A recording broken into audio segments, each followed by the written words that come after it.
The Real McCoys, starring Walter Brennan, created by Irving Pincus. Want you to meet the family known as the Real McCoys. That's Grandpappy Amos, the head of the clan. He roars like a lion, but he's gentle as a lamb. And now here's Luke, who beams with joy since he may take Mrs. Luke McCoy. From West Virginia they came to stay in sunny California. Oh, Grandpappy Amos and the girls and the boys of the family known as the Real McCoys.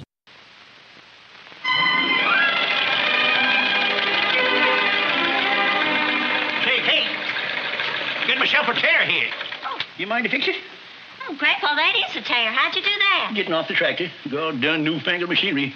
Fella never ripped his britches sliding off in a mule. Grandpa. Well, them's wearing pretty thin anyway. Why don't you treat yourself to a new pair? Well, you know we can't afford no expenses now. We need every penny we can save between now and spring in order to buy the seed for planting. I'll shut these off and toss them out to you. Oh, I can't do it right this minute, Grandpa. I got to finish this dress first. Oh, getting yourself all fancied up for a PTA meeting, are you? Oh, no, Grandpa, this ain't my dress. It belongs to Miss Johnson. I'm altering it for her. Altering it for Miss Johnson? Uh-huh. How come she don't do it herself? Well, you know, she's awful busy with that real estate business. Oh, one of them there career women, huh? You're so busy doing a man's work, don't get time to go home and do what a woman's supposed to do. Oh, goodness. It's just being neighborly, and besides, it's easy for me, and I got the machine, and I got the time, and it's just a little bitty old sewing. It appears to me there's more than a little bitty old sewing. I bet she ain't neighborly enough to pay you for it, neither.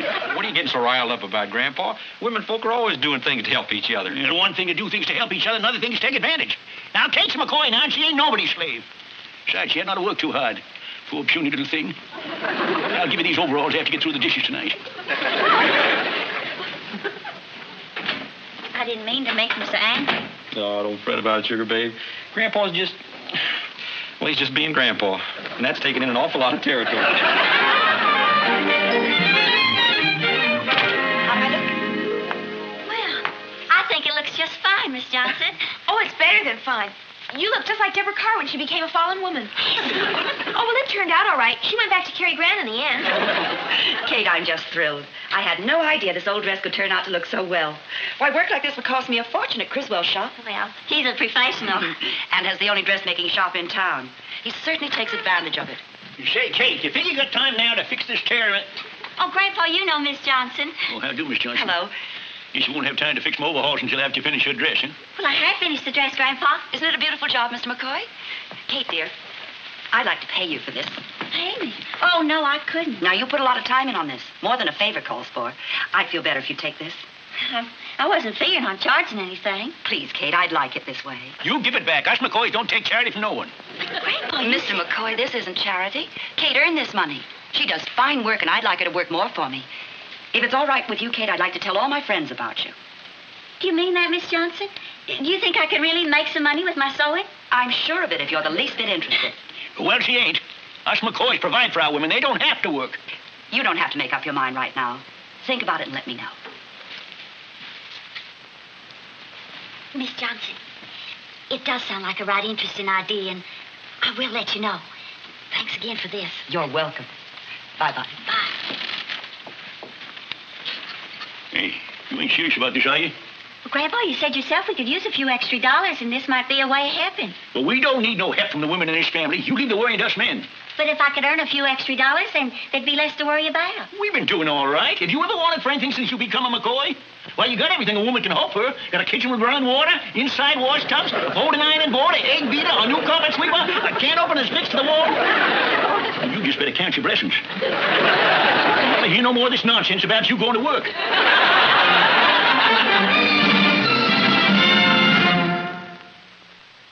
Oh, look. You know, we got us a problem. Let's get over here and we can talk. I always miss the best part. We're in terrible trouble. Well, what, Grandpa? That woman of yours is going into business. Life like plowing the fields and slopping the hogs and pitching hay and showing the horses. We give her the love and respect that she deserves. Yeah, I know. Aunt Emma got so exhausted from all that love and respect, she died when she was 40. She went like a lady. I remember poor Clem Hawkins, when his wife went and got a job in a department store. Why, Clem was so ashamed that his wife was working, he went and told everybody she run off with a traveling salesman. Grandpa, ain't you making a big fuss over nothing? All Kate's gonna do is a little sewing in her spare time.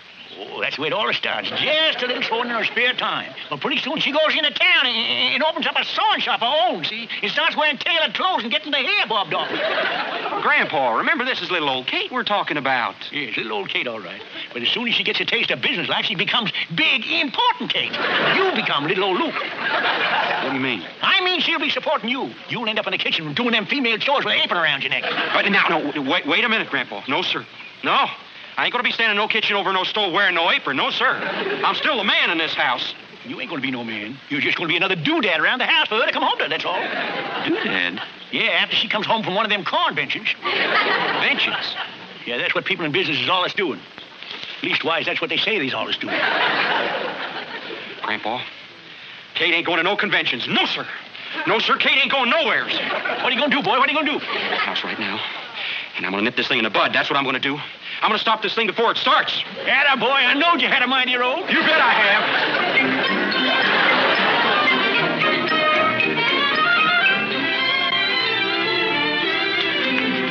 Kate, I want to talk to you. What about, Luke? Well, the first thing you can do is get rid of this. You ain't gonna put no apron on me. I ain't no doodad for you to be coming home to. What are you talking about? Ain't something else. Your hair just looks something fierce, all bobbed off short like that. Harry. Luke, I think you better explain yourself. What is all this? Kate, you ain't going into the dressmaking business, and that's the order. Luke, I know it's you standing there, but it's Grandpa talking. It's me talking. I got a mind of my own. And if you think you're going to become one of them working wives, you just got another thing coming. Yes, you have. And if you try it, I'm not going to whitewash you by telling everybody that you run off with no traveling salesman. I don't know half of what you're talking about, but I do know this. Nobody can tell me what I can do and what I can't do in that tone of voice. Well, you ain't going to sew nobody's dresses, and you ain't going to be a career girl, and you ain't going to be nothing except in the wife that I married you for. Is that so? Well, you listen to this, Mr. Luke McCoy. While you're talking about things that I ain't, another thing that I ain't is I ain't going to listen to you. What?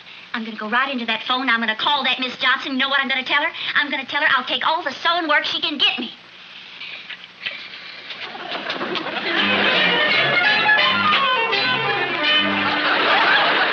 Grandpa, I'm a doodad.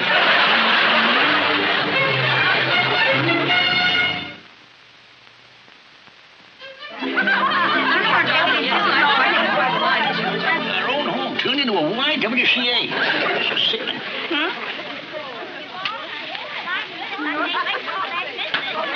Oh, Miss Fillmore, you know my husband Luke and Grandpa? Hey, how do? Hey, Kate, what are you putting a sack on her for? Luke, this is the most fashionable thing. It's called a chemise. Gee, I get a good idea, Luke. We get over 100 sacks of feed out there in the barn. We make ourselves a fortune. All you got to do is dump the feed out and sell the sacks. And for women that need a little help, we'll just leave in some of the feed. I think that's a bit funny, Luke.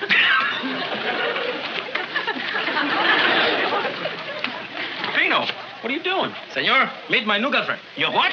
Sit it down in the corner, Peppino. Don't go away, Cookie Pie. Hey, which side are you on, Pepino? You know, they're all women. Oh, women are my best friends, senora, but... Now, come on, we got a lot of talking to do. We go in my room, we have a little privacy here. Oh, Grandpa, I forgot to tell you. They made yours a fitting room, too. Dang nabbit, this thing is getting out of hand. Let's go down to the hen house where we can have a meeting. Thank you, Mrs. Simpson. Sure do appreciate it. That ought to buy a lot of seed for spring planting. Hey, Kate? Here's your change, Mrs. Simpson. Oh, hush up, you women. Why don't you go and see Kate and get your tail feathers remodeled? Sit down over there, Pepino. You too, little Luke. Sit yourself right down here, Luke. Now, we got a lot of big thinking to do. Kate's had that business of her in there for a week now. We just can't stand it no more. We got to get them women out of there. How about me setting Homer loose in there? That would really clear him out. Luke, you put that frog back in your pocket where it belongs. Yeah, not so fast, not so fast. Little Luke, is Homer a good hopper? Now, wait a minute, Grandpa. Let's just think about this now and not do nothing we're going to be sorry for. Well, how can we be sorry for anything just as long as we get them women out of there? Yes, I'm sure we ought to get them women out of there. What? Well, Grandpa, it appears to me that Kate's doing a pretty fine job. I just got a peek in the cookie jar, and there's more money in there than we've ever seen before. Yeah, but that money's from a woman. What's the difference? What for, Grandpa? We just see what kind of a supper she serves up tonight. Well, Senor Grandpa, she always serves a good supper on Saturday nights. Yeah, but she's been so busy dressmaking today, she won't have time to do more than slap something together out of a can.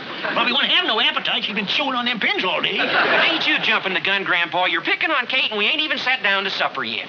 Well, now you just wait and see. You just wait and see. You'll be blessing that can opener on the wall. If we lose that, we'll all starve to death. Ma, what won't they think of canning next? Golly, would you look at it, all this stuff?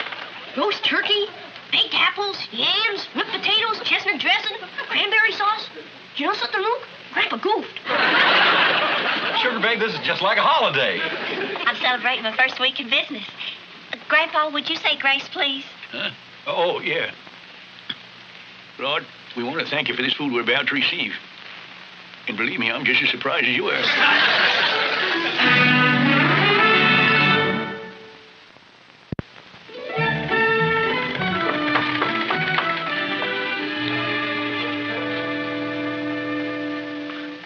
Mrs. McCoy? That's right. My name is Criswell. I have the dress shop in town. Oh, yes, I know. Won't you come in?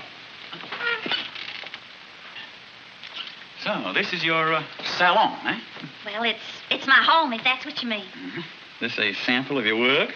Yes, I just finished that. Of course, it does want pressing.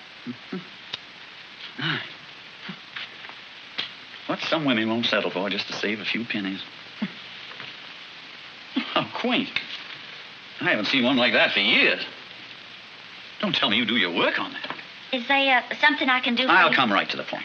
Mrs. McCoy, there's no sense in your continuing with all this.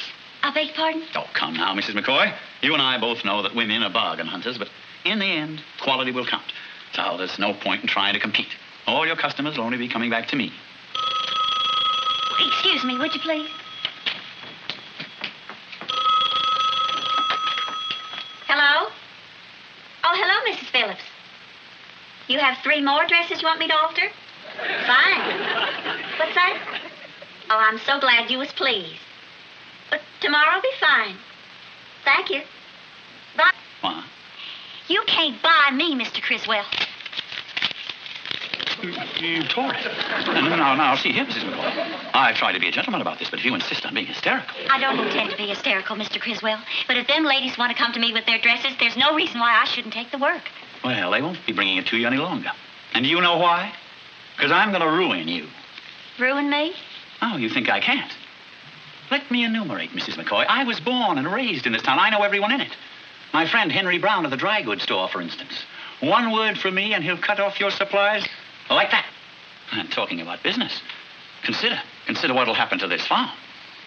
What about the farm? Well, might be a little difficult to run with your credit cut off, mightn't it? You could do that? Yeah. My brother-in-law is president of the bank. Well, I guess I don't have too much choice, do I? Oh, Luke, Grandpa. This here's Mr. Criswell. Oh, how do? I do. Well, Grandpa, I guess you'll be happy to hear you won. I'm going out of business. Going out of business? That's the best news. Why are you going out of business? Appears that's the way Mr. Criswell wants it. That's the way Mr. Criswell wants it? He says if I don't, he'll stop my supplies at the dry goods store. A free country, and if she's taking your customers away for his cause, she's the best goddamn dressmaker in the county. Now, see here. Now you see here. You do anything to hurt our Kate, I'm going into the altering business myself. The first thing I'm going to alter is that face of yours. I might start right now by lowering a hemline on your nose. No, don't get hysterical. Now, just wait a minute. I ain't even giving you a minute. I'm going to give you just 30 seconds to get off this property. Now get!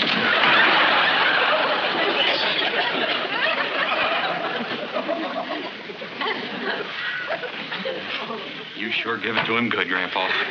Thank you, Grandpa. Thanks for what? Guess a man's got a right to throw a skunk out of his own house, ain't he, without everybody blubbering about it? I didn't mean just that, Grandpa.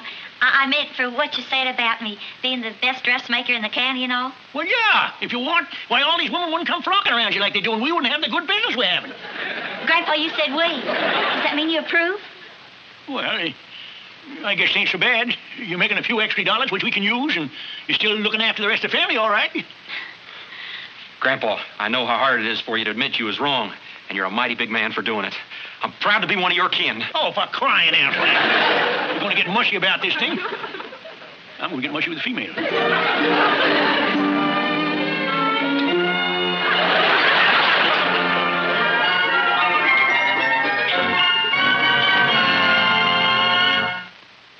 good and hot.